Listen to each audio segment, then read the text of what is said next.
dear students, how are you all? I hope you all are doing your best. Now see class, as we have revised everything in from the syllabus, only few things are left that I am going to tell you class. There in chapter 1, there is some questions on page number 14 in which you have to basically from the questions from 2 to question number 6 class. Now listen class, what I want to tell you class, see your first question is write down any two pair of integers whose sum is 20. तो आपका जो question है वो है सम, और आपको सम कितना चाहिए, टू इंटीजर्स का 20. देखिए क्लास, इन क्वेश्चंस के लिए मैं बेसिकली आपको एक मेथड बताना चाहती हूँ, बिकॉज अभी तक जो भी आपका मेथड था मैंने आपको जैसे पहले बताया था जब आपको एक्सरसाइज कराई थी, उसके बाद में रिवीजन में भी, कि इसके वेरियस आंसर्स हो सकते हैं. जैसे आपका सम 20 के लिए वेरियस आंसर्स क्या क्या हो सकते हैं, जैसे आपका 1 और 19 है, 2 और 18 है, तो दोनों को प्लस करके आपको 20 मिल रहा है. आपका 3 और 17 भी है. So we can write so many integers जिनका की सम जो है 20 है. इसका कोई एग्जैक्ट वन आंसर नहीं है. But if the question comes in the test, आपके अगर पेपर में ये क्वेश्चन आ जाता है तो कैसे आप उसको पता करेंगे कि कौन सा आपका आंसर करेक्ट है. तो क्लास इसके लिए मैं आपको ट्रिक बता रही हूँ, ध्यान से सुनिएगा. देखिए क्लास, जैसे इनके ऑप्शंस आपको दे रखे हैं, एक ऑप्शन दिया हुआ है 4, 5, दूसरा ऑप्शन सपोज आपको दे रखा है 7, 13, एक आपको दे रखा है -4, -16, और एक आपको दे रखा है -4 और 16. सपोज ये आपको 4 ऑप्शंस दे रखे हैं, and now you have to find the two integers whose sum is 20. तो देखिए क्लास, यहाँ पर आपको अपने आंसर्स नहीं निकालने हैं, आपको ये जो आंसर्स दे रखे हैं 4 ऑप्शंस, इनमें से करेक्ट ऑप्शन आपको चूज करना है. तो उसके लिए क्लास आप क्या करेंगे, जैसे सम है तो इन दोनों नंबर्स का सम कीजिए. 4 और 5 9, यानी कि ये आंसर नहीं होगा. 7 और 13 कितना होता है 20, यानी कि ये आपका आंसर हो सकता है. लेकिन एक आंसर आने के बाद कभी भी क्लास बाकी ऑप्शन छोड़िए नहीं, प्लीज उनको भी हल्का सा देख लीजिए.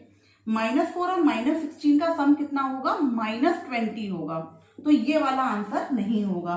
और इसका सम कितना होगा 12, यानी कि ये आंसर भी नहीं होगा. और आपको अपना करेक्ट ऑप्शन इस तरीके से मिल गया. सेम वे क्लास, अगर यही क्वेश्चन है आपका और आपका सम दे रखा होता -20, कि टू नंबर्स को प्लस करने पर आपको -20 मिले, तो देखिए क्लास तब आपका कौन सा ऑप्शन है जो वो करेक्ट हो जाता है. इसमें फिर से हम इसी में चेक कर रहे हैं. तो देखिए यहाँ पे 9 था, यहाँ पे 20, और यहाँ पर सम कितना आया था आपका -20, -4 प्लस -16. तो उस केस में आपका ये वाला.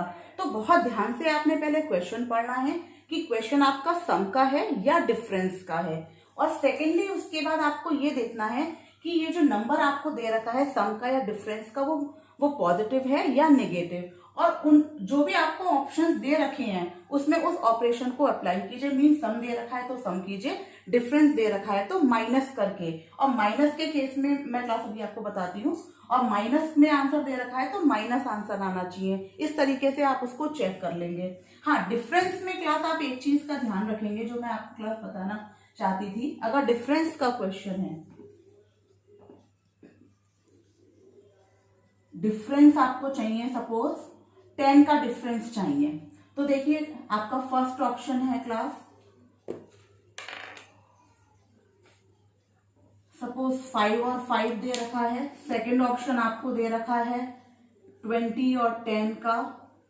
थर्ड ऑप्शन दे रखा है 10 का और 20 का, -10 का और 20 का. और ऑप्शन दे रखा है आपको 10 और -20 का.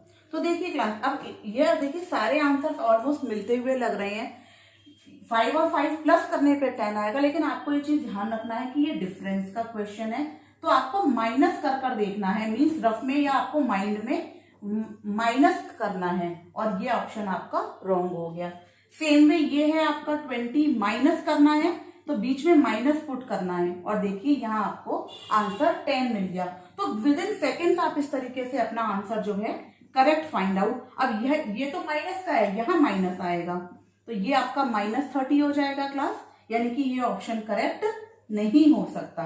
और इसमें आप जब चेक करेंगे 10 माइनस -20 है क्लास, तो 10 + 20 यानी कि ये 30 आंसर आएगा। मीन अगर यहाँ 10 की जगह डिफरेंस 30 होता तो ये करेक्ट आंसर हो जाता, डिफरेंस अगर -30 होता तो ये करेक्ट आंसर होता, 0 में ये और 10 के लिए ये। तो इस तरीके से आपके जो भी आंसर्स दे रखे हैं उसमें आप उस सिचुएशन को पुट करिए जो चीज दी गई है और अकॉर्डिंगली उसका आंसर आप फाइंड आउट कर लीजिए। अगर आपको क्वेश्चन में इंटीजर्स निगेटिव और पॉजिटिव का भी कुछ दे रखा है तो सबसे पहले उसमें जैसे आपको ये क्वेश्चन दे रखा है, write a pair of negative integers whose difference is 10, मतलब दोनों ही नंबर्स आपके निगेटिव हों, तो उस केस में क्लास आप ये भी ध्यान रखिए कि निगेटिव नंबर्स में, देखिए क्लास में आपको एक और बताती देती हूँ जिसमें आपको डिफरेंस भी चाहिए। Find a pair of negative integers whose difference is 10, मतलब दोनों ही नंबर्स आपके क्या होने चाहिए, निगेटिव नंबर्स चाहिए। अभी तक जो हमने 2 क्वेश्चंस आपको बताए थे क्लास, उसमें जो है आपके पास निगेटिव या पॉजिटिव नहीं दे रखा था, यहाँ दोनों निगेटिव नंबर्स चाहिए। और अब आप देखिए क्लास, मैंने ऑप्शंस आपको दे रखे हैं 5 5, बी का ऑप्शन है -5 -5, सी का ऑप्शन है -20 -10 और डी का ऑप्शन है 20 और 10 सपोज। देखिए क्लास, अब यहाँ पर सबसे पहले जो आपको चीज देखना है, दोनों नंबर नेगेटिव चाहिए, तो ये नंबर्स तो हो ही नहीं सकते आपके, क्योंकि यहाँ दोनों पॉजिटिव है, यहाँ केवल एक ही नेगेटिव है। अब केवल इन दोनों में आपको चेक करना है कि डिफरेंस 10 आ जाए। तो देखिए -5 और -5 का तो एक ही नंबर हुआ ना, तो डिफरेंस 0 हुआ, -5 -5 यानी कि 5 + 5 = 0 है। और यहां पर आप देख सकते हैं क्लास, जब आप इसको करेंगे, देखिए -20 डिफरेंस है तो यहाँ माइनस पुट करना है, एडिशन का होता तो ये -30 होता। इस चीज को क्लास समझते हुए आपको बहुत इजीली अपना आंसर मिल जाएगा इस तरीके से। तो इन क्वेश्चंस में क्लास आप ये इस चीज का ध्यान रखिएगा कि जो आपके ऑप्शंस हैं वो इस तरीके से क्लास रहेंगे। ठीक है क्लास, आई होप आप इस चीज को अच्छे से समझ गए होंगे और जो है इस तरीके से बहुत इजीली आप इन क्वेश्चंस को सॉल्व कर सकते हैं। नेक्स्ट क्वेश्चन है क्लास जो थोड़ा सा डिफरेंट है, बाकी तो क्लास देखिए ऑलमोस्ट आपकी इसके बाद जो है वर्ल्ड प्रॉब्लम्स रह जाती हैं। वर्ल्ड प्रॉब्लम्स आप अपनी नोटबुक से देख के बहुत इजीली उनको समझ सकते हैं। एक जो क्वेश्चन है जिसमें थोड़ा सा कंफ्यूजन होता है वो मैं आपको और बता रही हूँ। ये है क्वेश्चन नंबर 10 जो कि पेज नंबर 17 पर है क्लास। इसमें क्या दे रखा है, in a quiz competition for every correct answer 10 points are awarded. 10 points for every correct answer, but for every wrong answer 5 points are deducted. Deducted होते मीन्स कम हो जाएंगे, तो रॉन्ग आंसर का -5 है। And no points are given if the question is not answered. अगर आपने answer नहीं किया है तो कोई नंबर नहीं मिलेगा, मीन्स 0 है।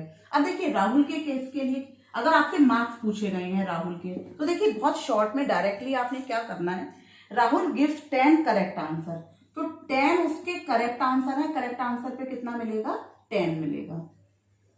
देन बट 3 रॉन्ग आंसर्स और 3 रॉन्ग दिए हैं और 3 उसके रॉन्ग हैं। देखिए ये आपकी क्वेश्चन बन गई। And could not reply for 2 questions, और 2 क्वेश्चंस का रिप्लाई उसने नहीं किया है। तो देखिए 10 करेक्ट आंसर्स का 100 हो जाएगा और ये हो जाएगा 15 -15, और 3 रॉन्ग होने का 15 माइनस होकर उसका करेक्ट आंसर और मार्क्स उसके जो है टोटल मार्क्स उसके कितने आ जाएंगे क्लास, 85। तो बहुत ही इजीली आप इस तरीके से अपनी इक्वेशन बना के करेक्ट ऑप्शन को वहां भी टिक कर सकते हैं। बाकी क्लास आपकी जो भी क्वेरीज हैं पेपर से रिलेटेड कैसे होगा, किस तरीके से होगा, तो जैसे क्लास आपको इन्फॉर्मेशन मिली गई है, आज आपका एक मॉक टेस्ट होगा, उसमें सारी ही इन्फॉर्मेशन आपको मिल जाएगी और इजीली आप अपना बहुत ही अच्छे से अपना कल का जो है आप अपना मंडे का जो मैथ्स का पेपर है बहुत ही अच्छे से देंगे। All the very best class, do work hard and best of luck. इस तरीके से क्लास आपको अपना ये आंसर्स मिल जाएंगे। एक क्लास चीज और है, आपको एग्जाम्स में जिस चीज का ध्यान देना है, जैसे सपोज आपको कोई क्वेश्चन मिलेगा जिसमें आपको उसका करेक्ट आंसर नीचे नहीं दे रखा होगा। जैसे सपोज मैं बहुत सिंपल सा एग्जांपल ले रही हूँ, सपोज आपका क्वेश्चन है 2 × 3 और इसका करेक्ट आंसर 6 है, ये तो आप जानते ही हैं, बट इस तरीके का क्वेश्चन नहीं होगा, डिफरेंट क्वेश्चन होगा। मैं सिर्फ एग्जाम्पल दे रही हूँ। सपोज इसमें दे रखा है आपको ऑप्शन में -6, बी ऑप्शन में दे रखा है 4 और सी ऑप्शन में आपको 5 और डी ऑप्शन में आपको दे रखा है नन ऑफ दीज या नन ऑफ द एबव या फिर क्या दे रखा है नन ऑफ द एबव। जिस केस में क्लास आपको करेक्ट आंसर तीनों ऑप्शंस में मिला ही नहीं, देखिए ये तीनों आंसर्स गलत हैं, तो उस केस में आपको नन ऑफ दीज मतलब इनमें से कोई भी नहीं या नन ऑफ द एबव ऊपर में से कोई भी आंसर करेक्ट नहीं है, उस केस में आपको इस पर टिक करना होगा जब आपको ये फोर्थ ऑप्शन में दे रखा होगा। और कभी कभी क्लास कुछ क्वेश्चंस के आंसर ऐसे होते हैं बाई चांस जिसके तीनों भी होते हैं और उसमें लिखा होता है ऑल ऑफ द अबव। तो आप इन चीजों पे क्लास आपको और ध्यान देना है कि अगर आपको ये इस तरीके का ऑप्शन दे रखा है none of the above of these, लेकिन इस चीज का आप क्लास जरूर ध्यान रखिएगा कई बार करेक्ट ऑप्शन दे भी रखा होता है। जैसे सपोज करेक्ट ऑप्शन दे दिया है ऊपर पर आपको कंफ्यूज करने के लिए एक ऑप्शन दे दिया नन ऑफ दीज का और आप सोचोगे ऊपर में आंसर है ही नहीं तभी तो ऑप्शन दिया है, बट ऐसा भी नहीं होता है। आप एक बार जरूर चेक कर लीजिएगा, अगर आपको करेक्ट आंसर मिल जाता है तो ठीक है, ऑलमोस्ट नहीं होता है लेकिन फिर भी आप एक बार चेक जरूर करेंगे। अदरवाइज जब आप देखेंगे नन ऑफ दीज दे रखा है तब आप उस पर देख के कि कोई आंसर नहीं है तो उसके बाद आपको उस पर क्लिक करना होता है। नन ऑफ दीज में इसको छोड़ना नहीं है कि हमने इसको छोड़ दें, नहीं, अगर आपको तीनों ऑप्शंस लग रहे हैं कोई भी ऑप्शन नहीं है, कुछ क्वेश्चंस ऐसे होते हैं क्लास जिसके केवल 3 ही आंसर्स मिल रहे होते हैं। जैसे मैं आपको क्लास बताऊं, जैसे अगर आपको क्वेश्चन दे रखा हो 5 ग्रेटर देन 3, राइट, अब देखिए 5 पुट द साइन का सपोज, अब देखिए अब पुट द साइन के में आपको क्या क्या ऑप्शन दे सकते हैं। देखिए पहला आपका हो सकता है ग्रेटर का, सेकंड हो सकता है थर्ड ऑप्शन इक्वल का। अब देखिए फोर्थ ऑप्शन आप कहां से लाएंगे, आपके पास है ही नहीं, तो उस केस में इसमें कभी कभी इसमें नन भी दे दिया जाता है। नन तो जरूरी नहीं है कि ऊपर में ऑप्शन नहीं होगा तभी नन है, लेकिन आप इस चीज को देख लीजिए, अगर आपको 3 ऑप्शंस में आंसर नहीं मिल रहा है तब आप नन वाले पे टिक कर दीजिए और अगर आपको आंसर मिल रहा है तब आपको उसी पर टिक करना है। तो ये चीज भी क्लास आप थोड़ा सा देख लीजिएगा, मुझे थोड़ी सी डिफरेंट लग रही थी इसके लिए मैंने आपको बता दी है। Okay class, thank you.